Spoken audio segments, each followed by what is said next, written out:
Hello and welcome back to my RC channel. I'm Andy RC and today I have received some mail and it's got Canada stamped all over it and it's raining here outside today, so I'm hoping that there's something in here that I can build. So I got my knife here. I need to get a unboxing knife, don't I, like they do on that Casey Nice that show. Let's have a look what's in here. It's a very small box, so I'm guessing that what's inside it is going to be small. So let's take a look here. Oh wow, okay.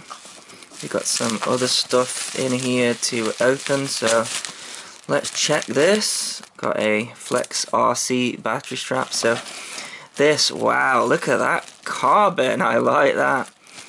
This is the FlexRC Nano X, I think they are calling it, and wow, there is a lot of stuff in here. And look at this, these must be the motors, and then let's see what's in here.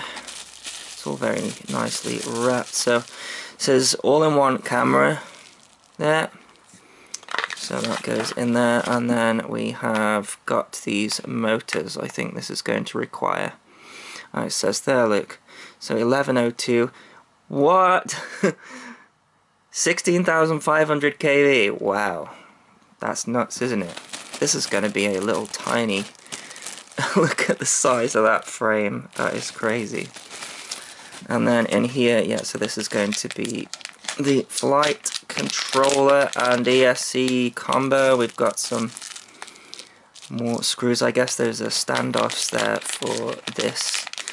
Is it the already constructed version, or is it the version I've got to build? Oh my goodness, just look at that. It's tiny. Yeah, it's got a built-in receiver as well, has it?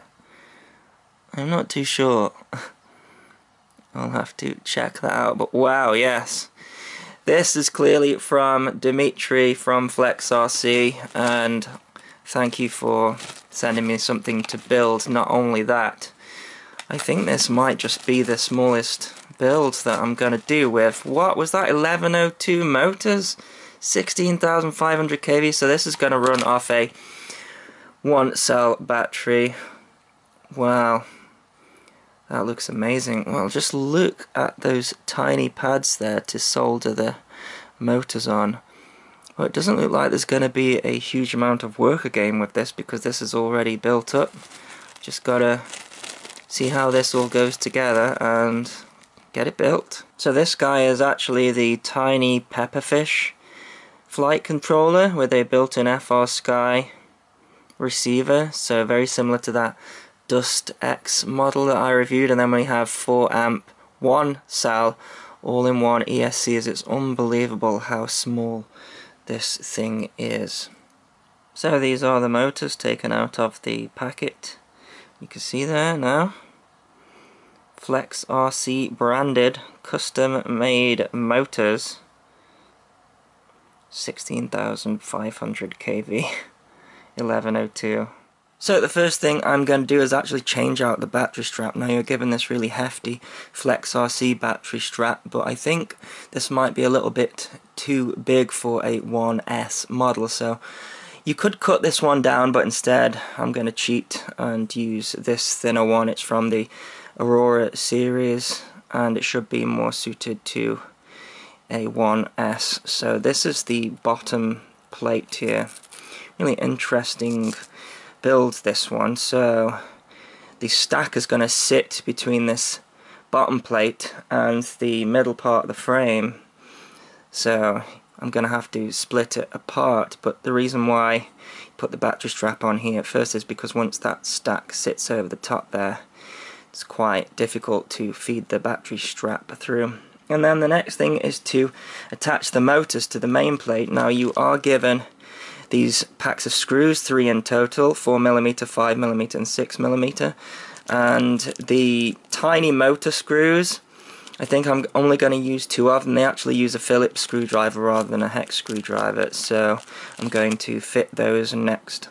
So this is all of the motors connected. You can see there just 2 screws there. I might regret that later, but every gram is expendable in this build. You know, weight is our enemy for this one. Yeah, but it's all these wires. This is going to be a real challenge to solder everything to. Another thing that I'm going to have to do is power up this camera, and that's going to be quite fiddly as well. Now Dimitri reckons to solder it direct to these pads here, because this will actually run off the 3-volt directly. So I'm also going to have to solder that to there somehow as well, and that comes over the top, and take all of this apart and fit it, etc. So I will get and do that.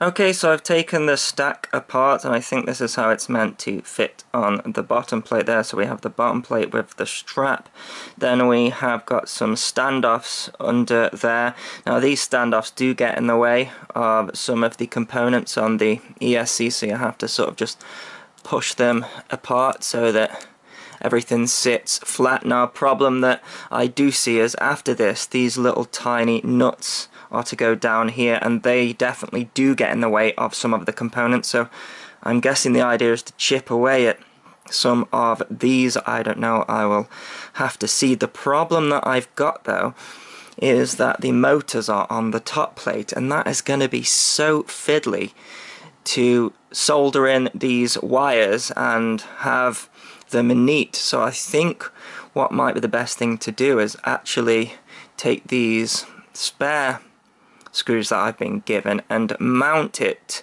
temporarily underneath there, so the ESC board sitting there, solder everything in, take it out, and then put it in this way, I think. So that is actually going to be really fiddly, because I have got to measure the wires and cut everything. I also think now I've taken this apart, this is the positive and negative here for the flight controller. I think I might piggyback the camera off there instead of underneath, otherwise there's going to be more wires all over the place. So actually yes, this one is actually going to be fairly challenging to do.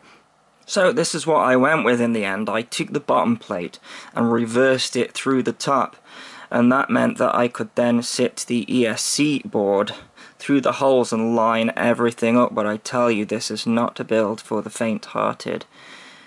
I cut all the wires to length, and now my plan is to remove this top part here, and then that will then leave the ESC board dangling in the right position. I can just pull that out, and then the idea now is to reverse that and push that through there. So let's do that next. Well, that was definitely a challenge, but I think I managed it. So some of these screws don't sit flat, as you might be able to see, but I don't think that will be too much of a bother.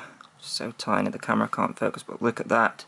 One of the ESC components in the way there, but that's not too bad. Just look how tiny this thing is. So then we have got some standoffs between there and the flight controller.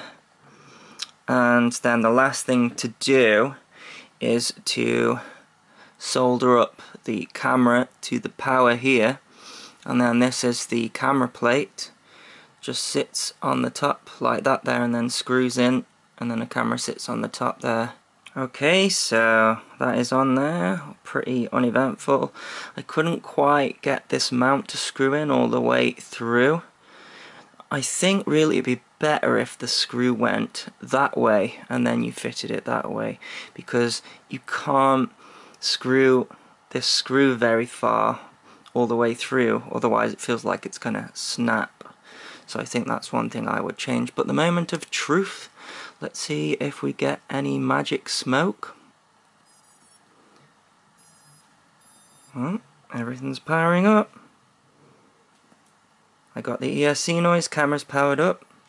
Sounds good, so let's get the rest of the stuff on, which is this protector here and these mounts for it. Okay, so here is the finished model, and there's a couple of things that I had to change in order to get this protector on. Now, I spoke to Dimitri at FlexRC, and he mentioned that this protector is meant to go on first because it fits in really tight. Now, I didn't like that, and it was impossible to get these struts on after putting the motors on. So what I did was I just chipped away slightly at these clips here, and then everything just clipped in nicely in the end, and then the protector just clips in as well. Another thing that I had to do was, you can see the motor wires there. They had a heat shrink over them, and that heat shrink was catching on the motor and meant that it wouldn't turn, so I had to remove that as well. And I've also put a little battery silicone mat on there as well, so the battery doesn't slip. Speaking of the battery, I'm using the Bonker high volt 500 milliamp one cell battery JST so that we don't get any brownouts. Now, it's a huge battery for this. I wish that there was a smaller battery that I could use, but I don't have one. The props, now they fit on really tight here, so I haven't used the screws to save a bit of weight, and everything seems to be fine there as well. So with this one, in order to access the USB on the front, then you have to plug the battery in as well, and it was just a normal Betaflight setup there. Now, one thing that Dimitri from FlexRC mentioned is don't use air mode. It doesn't fly very well with air mode, so I am not using air mode, just the usual angle and acro mode if it's got enough power to do acro with.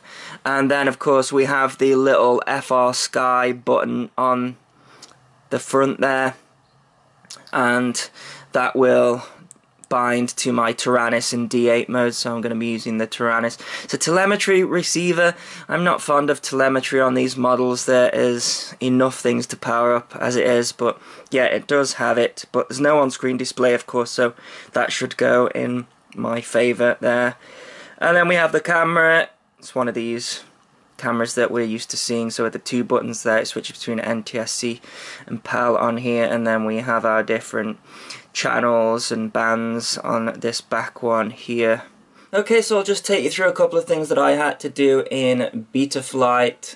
So if we check out the ports there, we have got the serial RX here on the UART2, and also we have UART3 turned on. I don't think that's doing anything though, but this is how it came out of the box. Now if we go into the configuration here, I've got D-Shot 600 set up and motor stop off. This is something I had to do. I had to change the board alignment so that the pitch was minus 180 and the yaw was minus 90. Set up for serial based receiver and S-Bus. All of the VBAT stuff is turned off because it doesn't have it, and none of this stuff matters either. PID tuning, this is a tune that I'm going to try first of all, and hopefully it should be pretty good. Receiver, so it's set up for TAER for my Taranis, and one of these aux channels does have the RSSI on it, but I'm ignoring that because we don't need that with a little indoor Nano. And then I have got it to ARM on the aux one. I've just got angle mode here. I'm not sure if I'm going to use acro, but that's over here if I want to use it. And then if we just check the version number, so this has got 3.15 on it. Okay, so one thing I did have to do is change the motor direction in BL Halley Suite. So this one weighs 55 grams with a battery. Let's go for a takeoff, just in angle mode now. This is a indoor flyer for sure, but it's nice weather here today, so I thought I would showcase it outside. Now it's not gonna have any more punch than a brushed model. So what it is going to bring to the table is more reliable motors, but they are going to be more powerful in that if you hit something with them, then there's a chance that it will break, like a flat screen TV or an ornament or something like that. But hopefully with these protectors on, that won't happen. So the protectors weigh 5 grams. I'll just do a punch But that's all you're looking at with this model. So really just an indoor model, this one. And quite a tricky build. A lot of people love how to comment on how shaky my hands are. In fact, it's become a hobby for them in its own right. But yeah, this was definitely on the limits of my soldering capabilities. Yeah, I don't think I'm gonna go in acro with this one. Just gonna stick it in angle mode. It's hovering at about just over 50% throttle. So I think a brush model will give a longer flight time. It'll be quieter. But you know, I've had a lot of requests for a 1S brushless model, so here it is. Probably just looking at a couple of minutes flight time. Of course, there's no beeper on there, there's no on-screen display on there, so we're just going to have to see how long it flies for.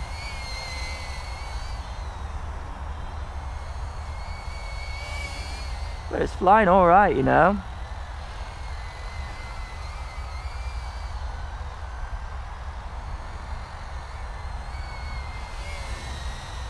Yeah. There's enough power there to fly around. It's going to be fine indoors. Like I say, not really an outdoor flyer. And there we go. So just a couple of minute flight time there and it's sort of browned out. So it's time to do some FPV with it. So I was actually getting just short of a 3-minute flight time with this, which when you think about it actually isn't too bad, because I should be comparing this model to the likes of a Tiny Whoop. So this has got a 57mm frame. It's more of the Tiny Whoop size, and a Tiny Whoop will fly for anywhere between 3.5 minutes to 4 minutes, so the equivalent actually isn't too bad, is it? Now I'm flying this one in really close to myself for a couple of reasons. There's no beeper on this one, there's no on-screen display, and the grass is really long as well, so I think this one would be really easy to lose, and as I say, it's designed to be a indoor model, but it will fly outside in calm weather, and actually it was an option to fly indoors. There's lots of people around, so I thought I'd go for a nice fly outside. And you'll notice in a minute as well, I was actually able to flick it into acro mode, and it flew very well in acro mode. I was surprised about that because I didn't think it was going to be very stable, but it actually was. I was able to do rolls and flips, so yeah, that was good. So you can actually set up a beacon on the ESCs to go off after like a couple of minutes if you do lose it in the grass, but it's not very loud at all, so I don't think you would hear that, so that's why again I'm keeping it in close. But really it's meant for flying indoors, this one.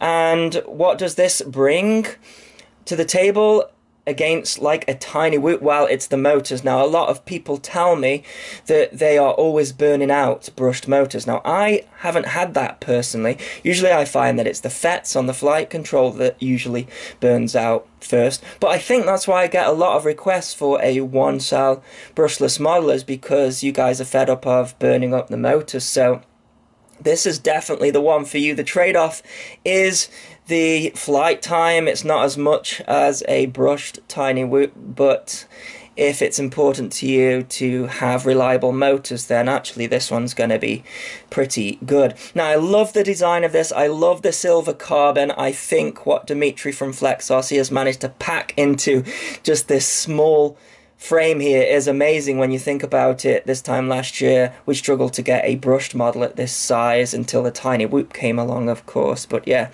I'm pretty impressed with it. I will link to all of the parts in the description that I used, and it's a pretty good model. It actually didn't brown out. I mentioned in the line of sight flight that it browned out at the end, but it was just actually the battery running out.